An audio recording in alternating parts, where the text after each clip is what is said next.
கொலையாளி யார்? சமையலறையில் காய்களை நறுக்கிக் கொண்டே சிந்தனை செய்தாள் மதுமிதா. ஏய் மது, ஏய் என்ன யோசனை, என்ன பண்ணிட்டு இருக்க என பதறி அடித்து கொண்டு ஓடி வந்தாள் சுகுணா. திடுக்கிட்டு மது கையை பார்த்தாள். விரலில் இரத்தம் கொட்டியது. ஈரத் துணியால் விரலை சுற்றியபடி, அப்படி என்ன யோசனைப்பா? அத்தை, அது கிஷோர் தானே? ஆமாம் என்று தலையை ஆட்டினாள். நிச்சயத்துக்கு வருவானா? தயக்கமாக கேட்டாள் சுகுணா. அதுதான் நானும் யோசிச்சுக்கிட்டே இருக்கேன்.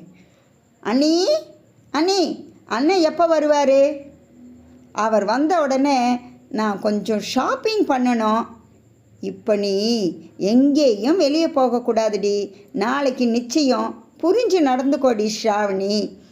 அம்மா, நான் அண்ணன் கூட தானேம்மா போக போகிறேன். புடவைக்கு மேட்சா டெம்பிள் செட்டு வாங்கணும்னு இருக்கேன். வாங்கியாச்சு, அதுவே போதும். மறுபடியும் எதையும் வாங்காதே என்று மகளிடத்தில் எடுத்து கூறினாள் சுகுணா.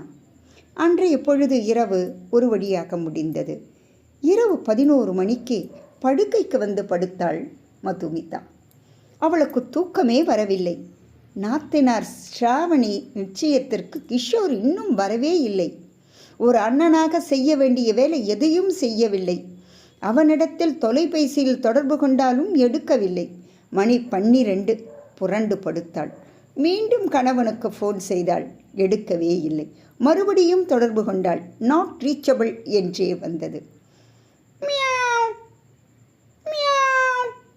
பூனை சத்தம் கேட்டு திரும்பினாள். எதிரே ஜன்னல் கதவு காற்றில் பட் பட் என அடித்தது. அப்படி நடக்கக்கூடாது, அது தப்பு, அது நடக்கக்கூடாது, அது தப்பு என்ற அலறல் அடுத்த அறையில் படுத்திருந்த அத்தை சுகுணா அலறுவது காதில் விழுந்தது. சட்டென மாமியார் அறையில் நுழைந்தாள்.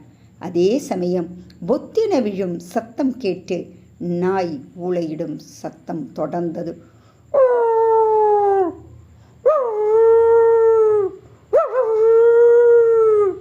சட்டென ஜன்னல் கதவை திறந்தாள். அங்கே வேப்ப மரத்தடியில் இருந்து ஒரு கருப்பு உருவம் ஓடியது.